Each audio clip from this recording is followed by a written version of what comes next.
Abra sua Bíblia comigo na carta de 2 Timóteo, capítulo 1.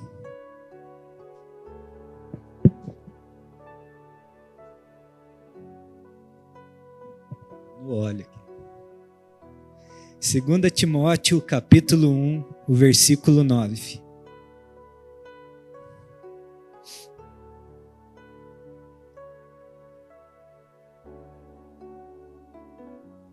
Nós vamos usar a NVI.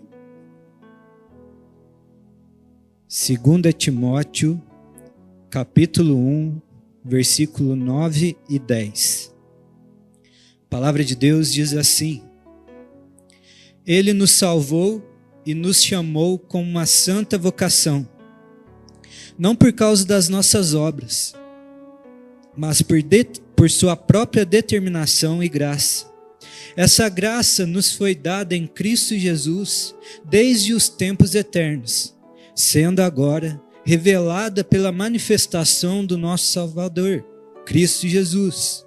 Ele tornou ineficaz a morte e trouxe à luz a vida e a imortalidade por meio do Evangelho. Amém? Até aí, feche os seus olhos, abra o seu coração. Pai, obrigado pela Tua palavra. Obrigado, Senhor, porque nós temos o privilégio de abrir ela diante de nós e meditar, Senhor, a respeito da verdade contida nela. Por isso nós pedimos agora que o Senhor ilumine o nosso entendimento para compreender essa verdade, que o Senhor fale aos nossos corações. Espírito Santo de Deus, o Senhor tem total liberdade para agir, Senhor, sobre as nossas mentes, sobre os nossos corações aqui. Assim nós oramos em nome de Jesus. Amém, amém e amém. Glória a Deus. Queridos, nós estamos hoje celebrando o domingo de Páscoa, a ressurreição do nosso Senhor. Essa celebração da Páscoa, ela foi instituída ali ainda lá no Êxodo, né, no Egito, quando o Senhor vai resgatar o seu povo naquela terra que estava escravizado ali. A Páscoa celebrada pelos judeus, a Páscoa que foi instituída ali no Egito, ela é uma figura, ela é uma amostra daquilo que nosso Deus, nosso Senhor, estava preparando, estava anunciando que iria fazer em todo mundo. Ele era uma figura daquela salvação que estava por vir sobre a terra. O povo de Israel estava ali escravo no Egito por mais de 400 anos. E o Senhor então aparece a Moisés ali e fala: olha, eu ouvi o clamor do meu povo, o clamor deles subiu até mim e eu vou lá libertá-los. Deus então envia Moisés ali, né, como seu mensageiro. O Senhor começa a fazer diversos sinais sobre aquela terra. Né? Alguns estudiosos vão dizer que cada sinal que o Senhor fazia ali no Egito, ele estava ali derrotando um Deus do Egito. Estava destronando um Deus que eles adoravam. E aqueles sinais eram para anunciar que ele era o verdadeiro Deus, que ele tinha todo o poder, toda a autoridade para fazer conforme a sua vontade. Glória a Deus, porque Ele é o nosso Deus. E o último sinal que o Senhor faz ali é, então, que o anjo da morte viesse sobre aquela terra e todos aqueles que não se arrependeram, que não abandonaram ali os seus ídolos, né, não se voltaram para o verdadeiro Deus, iam perecer sobre aquela morte, né? Ele fala ali, né, vou destruir os primogênitos de toda a terra do Egito. Então, o Senhor envia essa morte ali para agir como um último sinal. Mas para preservar aqueles que estavam ouvindo a sua voz, que estavam depositando a confiança nele, também foi utilizado de um sinal. Nosso Deus gosta de sinal, né? gosta de ilustrações, de algo que seja palpável na nossa mente para a gente conseguir compreender coisas que vão além do nosso entendimento. E o sinal era, olha, vocês vão pegar um cordeiro, vão sacrificar esse cordeiro, vão reunir dentro das suas casas, vão pegar aquele sangue, passar nas portas, nos umbrais e vão se alimentar daquele cordeiro. E quem estiver dentro desta casa, se alimentando do cordeiro, reunido, coberto pelo sangue desse cordeiro, quando o anjo da morte vir, ele vai passar por vocês e vocês serão preservados. E aqui, nós não é o nosso foco hoje, mas nós já podíamos abrir um parênteses para dizer a respeito do que significa isso, que é se reunir na mesma casa, estar se alimentando do cordeiro, protegidos pelo sangue. Isso nos fala de pertencer a um lugar, a uma família, estar em comunhão ao redor do cordeiro, se alimentando dele, guardados e marcados pelo seu sangue. É uma figura da igreja do Senhor. Não menospreze a graça, o poder que há na comunhão e na reunião dos santos. Priorize estar reunido num lugar, em comunhão, se alimentando do cordeiro, guardados pelo seu sangue, querido. Então, quem tinha aquele sinal, quem estivesse praticando em obediência à palavra do Senhor, foi preservado. Tanto que aí na palavra o Senhor vai falar, isso vai ser um sinal. Quem estiver nesse lugar será preservado. O anjo da morte vem então, chegava sobre uma casa, ele se deparava com o sangue na porta e passava por ela. E esse é o nome Páscoa. Essa passagem, né? Isso quer dizer essa palavra Páscoa, passagem. O anjo chegava e passava por aquela casa, e onde não havia a marca do sangue, o primogênito, no caso, era morto. Quem não está coberto pelo sangue do cordeiro não pode ser salvo.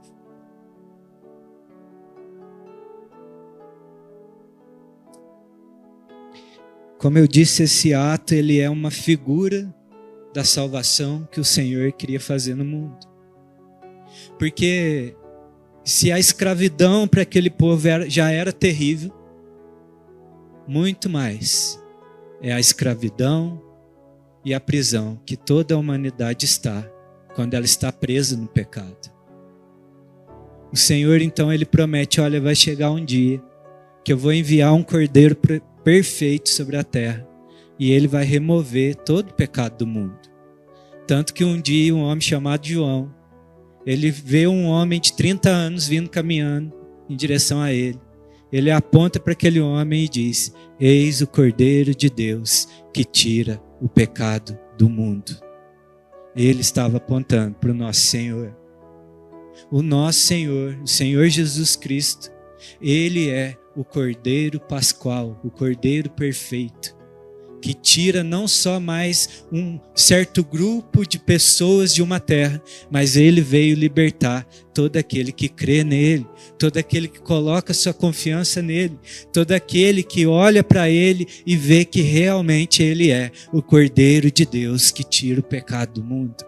O nosso Senhor veio para nos libertar, o nosso Senhor veio para nos tirar de toda a amarra do pecado e nos dar uma verdadeira vida. É isso que nós estamos celebrando nessa noite. A celebração da Páscoa fala da obra do Cordeiro de Deus.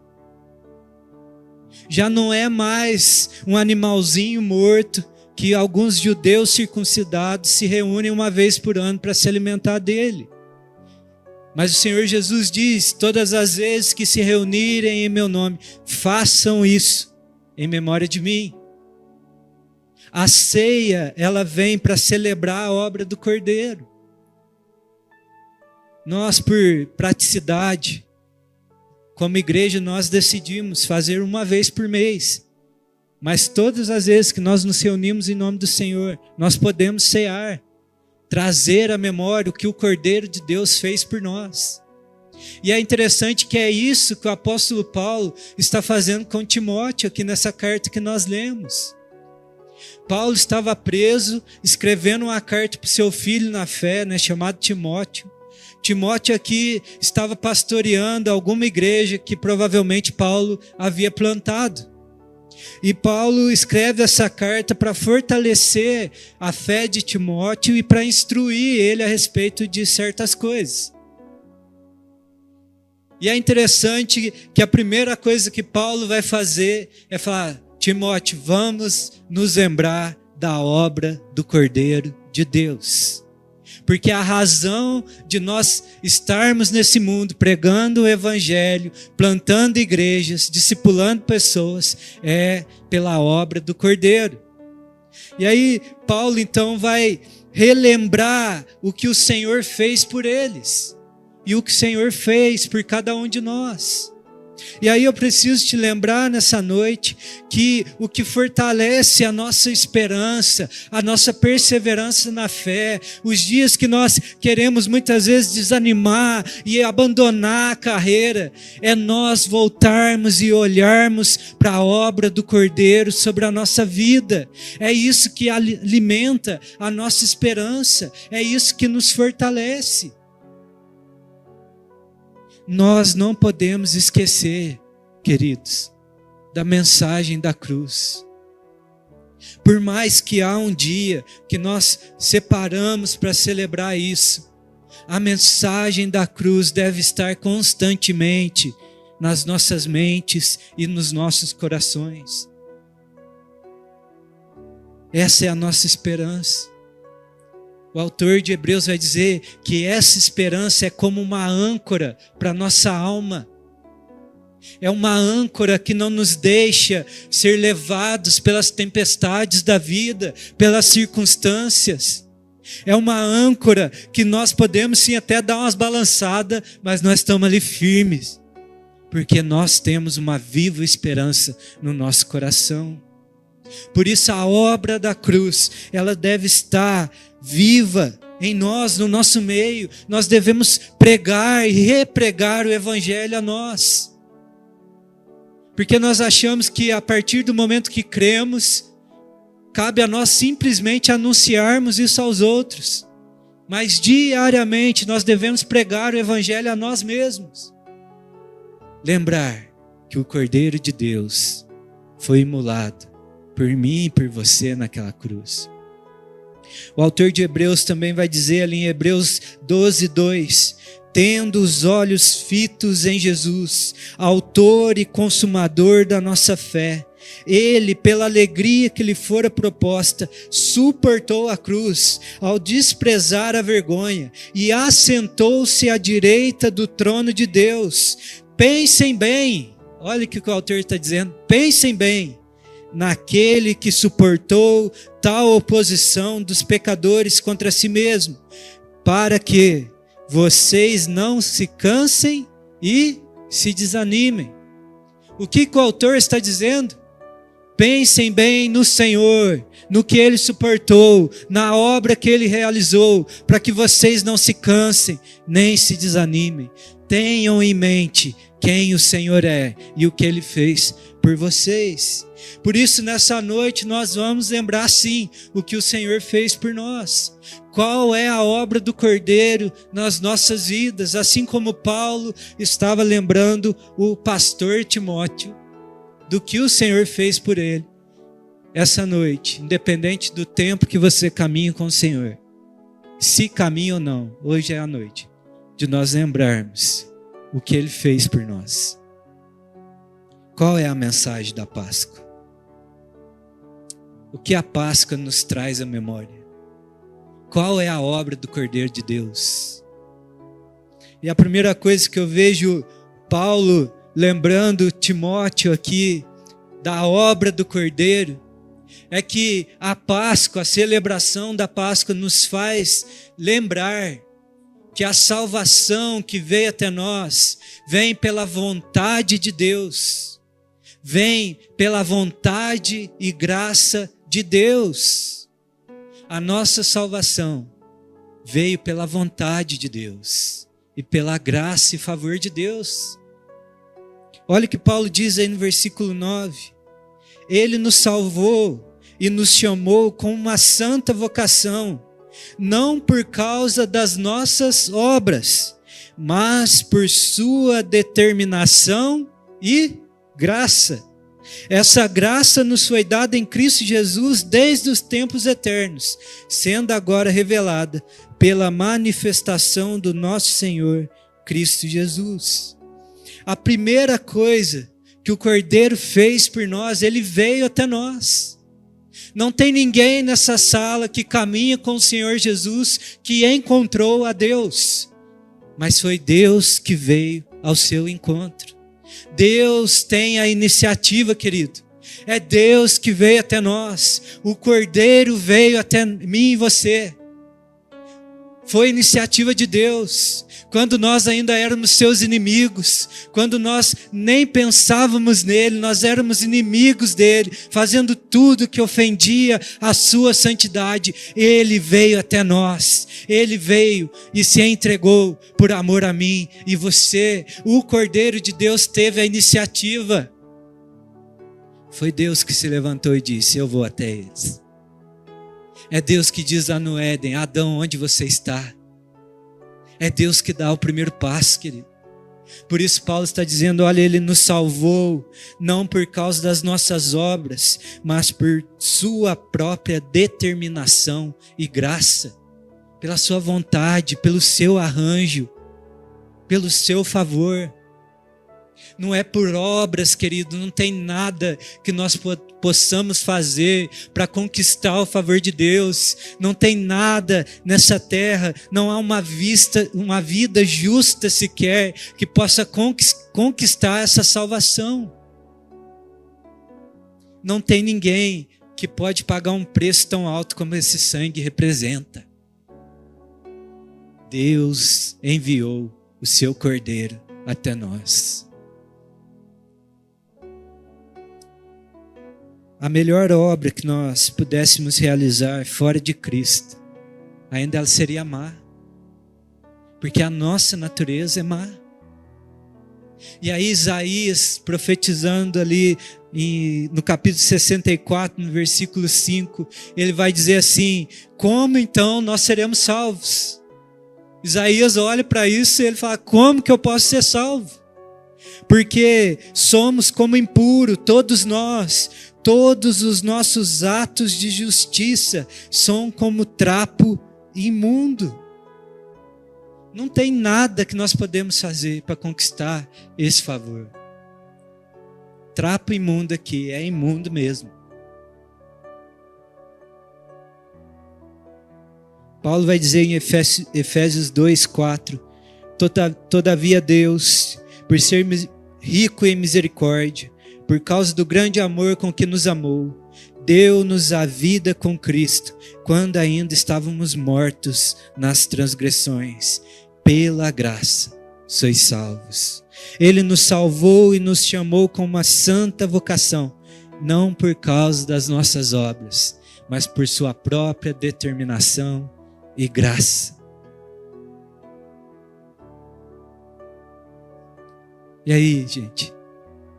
Diariamente, o Cordeiro de Deus vem até nós, com a sua voz graciosa, nos chamando ao arrependimento, dizendo: há liberdade para você, há cura para você, há salvação para a tua alma. Diariamente, o nosso Deus está com a sua voz graciosa, chamando toda a humanidade ao arrependimento, para crer nele, para ouvir essa mensagem e depositá-la no seu coração e crer: sim, é muito bom mesmo, e é verdade sim. Porque muitas vezes a gente fala: é só isso? É bom sim, e é verdade sim. A mensagem da cruz é a melhor notícia que nós podemos receber e a única notícia necessária, porque é a partir dela que a tua vida passa a começar. Diariamente o Senhor está chamando homens e mulheres a crer nessa mensagem. Por isso, se você está aqui nessa noite, você não se entregou a essa mensagem, se arrependa, abandone a sua vida de pecado, creia que Jesus já pagou o preço para você e há salvação para a sua alma. Há liberdade em Cristo Jesus. Esse sangue é poderoso o suficiente para te salvar, para te libertar das amarras do pecado. Não há vida pecaminosa o suficiente que esse sangue não possa lavar. Não há vida que percorreu um caminho tão distante que o amor de Deus não possa trazer de volta. Porque Deus nos amou antes mesmo de nós nos entregarmos a Ele. Paulo vai dizer assim, essa graça que foi manifesta pelo Senhor Jesus, ela já nos estava reservada desde os tempos eternos. Está aí, versículo 10 aí, não 9, perdão. 10, está aí no texto. Está nos reservada desde os tempos eternos. Sabe o que o Senhor está dizendo? Que Paulo está dizendo aqui, a mesma coisa está lá em Apocalipse. O Cordeiro de Deus foi imolado antes da fundação do mundo. Deus nos amou de tal maneira, gente, que antes mesmo de nos criar, Cristo já tinha se entregado por nós. Deus olhou, viu que iríamos nos rebelar contra Ele, que iríamos nos entregar ao pecado. Mesmo assim, Ele disse, vou criá-los e me entregar por amor a eles. Essa graça nos está reservada desde os tempos eternos. Por isso não é por merecimento, não é por convencimento de Deus, mas é graça, é favor, é amor. Por isso a primeira coisa que Paulo vai lembrar aí, olha, é por vontade e favor de Deus que eu e você, Timóteo, eu e você, meu irmão, minha irmã, fomos salvos e chamados para uma santa vocação, estar com Ele. Amém? Então a primeira coisa que a Páscoa nos comunica é que a salvação vem pela graça e vontade de Deus. Amém? Mas não para aí. Aí Paulo vai falar, Timóteo, nós precisamos lembrar mais algumas coisas aí.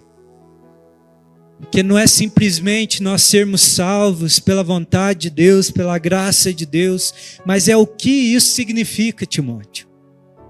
O que a obra do Cordeiro fez nas nossas vidas. E aí Paulo vai dizer assim, Timóteo, a obra do Cordeiro nas nossas vidas nos deu liberdade, nos deu vida e nos deu um acesso à eternidade. Nos deu liberdade, vida e acesso à eternidade.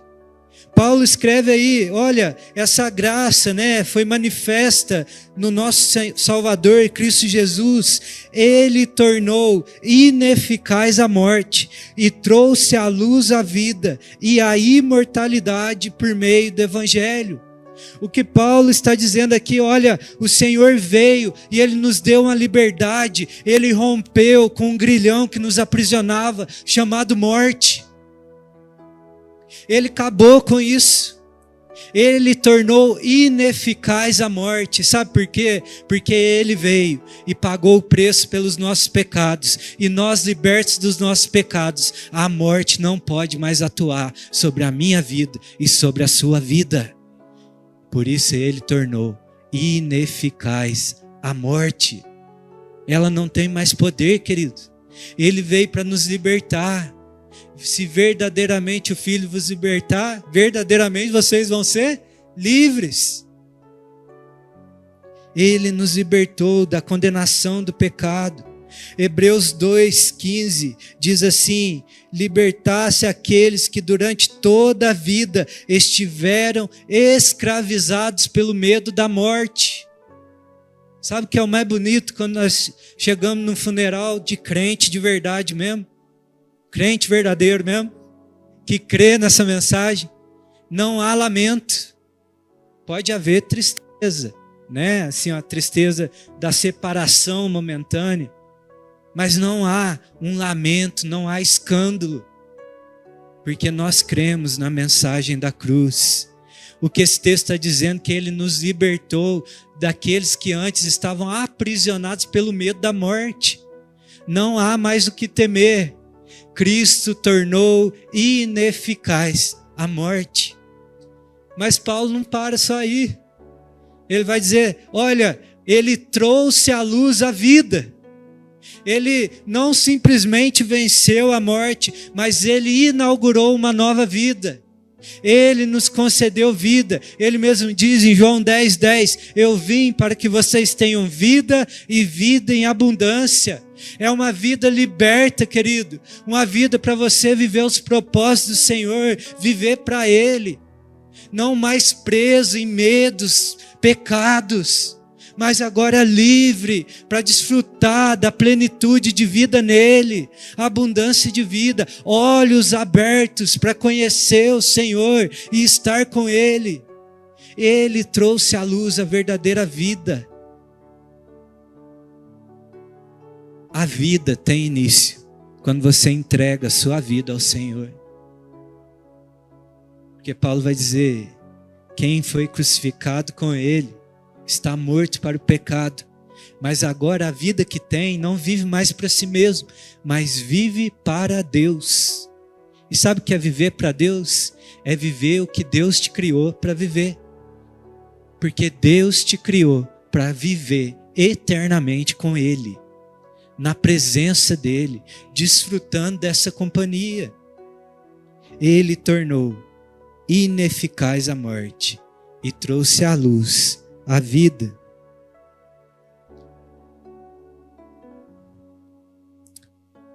Romanos 6,6 diz assim, pois sabemos que o nosso velho homem foi crucificado com Ele, para que o corpo pecaminoso seja destruído, de modo que deixemos de ser escravos do pecado, pois quem morreu foi justificado do pecado. Ora, se morremos com Cristo, cremos que viveremos com Ele também, pois sabemos que, tendo sido ressuscitado dentre os mortos, Cristo não pode morrer outra vez. A morte não tem mais domínio sobre Ele. No que se refere à morte, morreu para o pecado de uma vez por todas. No que se refere à vida, vive para Deus. Assim, vocês também se considerem de fato mortos para o pecado, mas vivo para Deus em Cristo Jesus, queridos. Essa é uma nova vida inaugurada. Uma nova vida inaugurada em Cristo Jesus.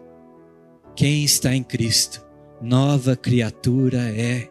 As velhas coisas, já ficou para trás. Tudo se fez novo. Tem uma nova vida em Cristo. Uma vida abundante nele. O Cordeiro veio trazer à luz a verdadeira vida. Mas não para aí. Paulo vai lembrar Timóteo daquilo que eu considero ser o que diferencia o verdadeiro evangelho de um falso evangelho. Paulo vai dizer assim, olha Timóteo, o Senhor veio tornar ineficaz a morte, trouxe à luz a vida e a imortalidade. O Senhor veio nos dar acesso à eternidade, queridos. O Evangelho de Jesus Cristo se trata de uma vida eterna no seu reino. O Evangelho de Jesus Cristo vai além desse palmo de vida que nós chamamos aqui nessa terra, mas é toda uma eternidade diante do Senhor. O Cordeiro veio não simplesmente nos dar uma vida, mas dar uma vida eterna. Inaugurar uma vida eterna no seu reino. Apocalipse 1:17 diz assim: João tem uma visão do Senhor glorificado. E João treme nas pernas naquela hora. E a palavra que vem do Senhor é: não tenha medo. Não tenha medo. E aí ele vai dizer assim: eu sou o primeiro e o último. Sou aquele que vive. Estive morto, mas agora estou vivo pelos séculos dos séculos. E tenho as chaves da morte e do inferno. Olha o que o Senhor está dizendo. João, não tem mais motivo para se atemorizar. Não tem porquê você ter medo diante de mim, diante da morte, diante das circunstâncias, porque eu estive morto, mas agora eu vivo pelos séculos dos séculos, e a chave da morte e do inferno está nas minhas mãos, João. Quem crê em mim não entra nesse lugar, João.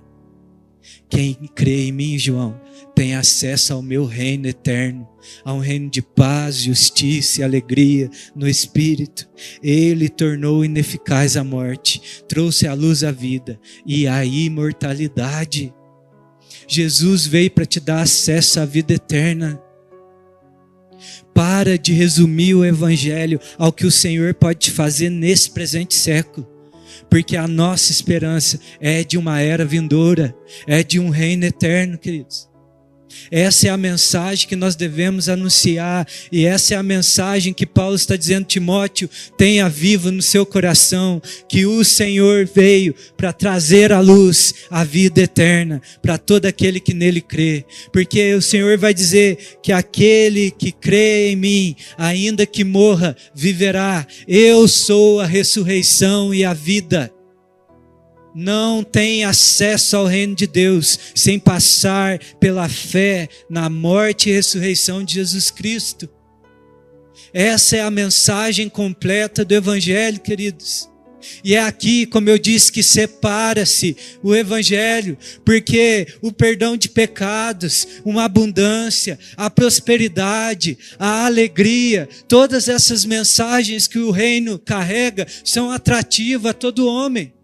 Quem aqui não quer ser próspero? Quem aqui não quer ser feliz?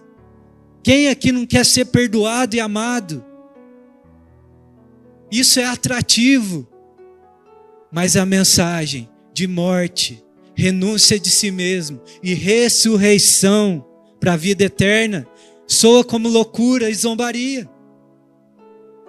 O próprio apóstolo Paulo passou por isso. Em Atos, quando ele está ali em Atenas pregando o Evangelho, e ele vem pregando: olha, eu vejo que vocês são religiosos em tudo, vejo que tem vários altares, tem um altar aqui para o Deus desconhecido, é esse Deus que eu vim pregar a vocês. Olha, esse Deus criou os céus e a terra e tudo que há, ele fez toda a humanidade a partir de um homem e reservou um tempo para se revelar nessa terra. E os atenienses estão lá: uau, uma nova notícia, porque eles se agradavam de coisas novas, conhecimentos novos, e eles estão se alegrando com a mensagem. Aí chega um ponto que Paulo fala: e chegou um dia que esse homem que Deus reservou para julgar vivos e mortos foi ressuscitado para ser colocado como sinal de que ele tem autoridade para julgar esse mundo. E aí o texto vai dizer assim, que ao ouvirem essa parte sobre a ressurreição dos mortos, muitos zombaram de Paulo e disseram: a respeito disso ouviremos outro dia. A mensagem de ressurreição é loucura e motivo de zombaria para muitos. Diante do rei Agripa e do governador Festo, Paulo vai pregar o Evangelho para eles. E chega no mesmo ponto, quando Cristo Jesus é ressuscitado dos mortos. E Festo interrompe Paulo e fala: Paulo, Você está louco. As muitas letras te deixaram louco, Paulo. E aí eu quero te dizer que a mensagem da cruz é loucura para esse mundo, para aqueles que se perdem, mas é salvação para nós, os que cremos. Por isso, creia mesmo na loucura do Evangelho, queridos, porque há um dia que aqueles que creram que Jesus foi levantado dentre os mortos, que verdadeiramente essa tumba está vazia, serão ressuscitados com eles, provarão da vida eterna, e naquele dia nós ouviremos do nosso Senhor, não mais flagelado, não mais humilde, montado num jumentinho, mas todo glorioso, dizendo: vinde benditos do meu Pai, venham todos que depositaram a confiança em mim, entrem no meu reino, entrem na vida eterna, porque quem crê no Senhor, esse será salvo. Quem crê na sua ressurreição, ressuscitará com ele. Por isso que a mensagem da cruz não é Cristo pregado no madeiro, simplesmente, mas é que ele se levantou dentre os mortos. E o mesmo Espírito que ressuscitou Jesus dentre os mortos habita em você e te fará com que o seu corpo mortal seja levantado naquele glorioso dia. A mensagem do Evangelho não é a respeito desse tempo, mas é uma esperança numa era vindoura. É a esperança de quando nós fecharmos os olhos aqui e ouvirmos a trombeta soar, quem estiver morto será ressuscitado. Aquilo que é corruptível se vestirá de incorruptibilidade. Aquilo que era falido, caído, vai ser vestido de algo glorioso. Nós o veremos como realmente ele é e nos tornaremos a sua semelhança. Por isso que tem aquele hino que diz: sim, eu amo a mensagem da cruz e até morrer eu vou proclamá-la. Ah, Senhor, como eu oro para que o Senhor gere no nosso coração amor pela mensagem do Senhor.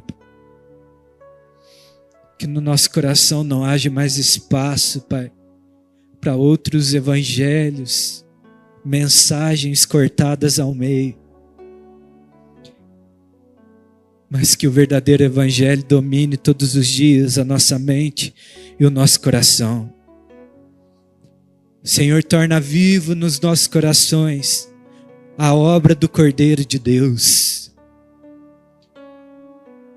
que tornou ineficaz a morte, trouxe à luz a vida e a imortalidade. 1 Coríntios 15:17 diz assim: se Cristo não ressuscitou, a fé que vocês têm é inútil, e ainda estão nos seus pecados. Nesse caso, também os que dormiram em Cristo pereceram. Se é somente para essa vida que temos esperança em Cristo, somos os mais miseráveis de todos os homens. Contudo, você pode dizer contudo. Vamos lá, vocês estão aí? Ensaiou? Agora vai. Contudo, de fato, Cristo ressuscitou dentre os mortos. Contudo, de fato, Cristo ressuscitou dentre os mortos. Dentre os mortos, ele se levantou, sendo ele as primícias entre aqueles que dormiram. Visto que a morte veio por meio de um homem, também a ressurreição dos mortos veio por meio de um homem. Da mesma forma que em Adão todos morreram, em Cristo todos voltarão a viver. Todos voltarão a viver, queridos. Todos voltarão a viver. Por isso, Senhor, nós te louvamos, porque nós estamos em Ti, Senhor. E temos depositado a nossa fé no Senhor, Pai. nós temos depositado a nossa fé no Senhor. Porque Cristo vive, nós podemos crer no amanhã, queridos. E eu queria terminar essa mensagem com isso. Creia que não simplesmente Jesus veio nesse mundo. Creia que não simplesmente Jesus foi pregado numa cruz, mas reavive pelo Espírito Santo a fé na ressurreição de Cristo. Porque se verdadeiramente nós crermos que Jesus se levantou dentre os mortos, não há o que nós possamos temer. Não há medo. Não há temores. Homens e mulheres pereceram nessa vida, pagando um preço por essa mensagem, porque sabiam que maior honra, maior glória estava reservados a eles. Por isso, nessa noite, que nós possamos declarar isso, que o Senhor vive. Nós podemos crer no amanhã, amém?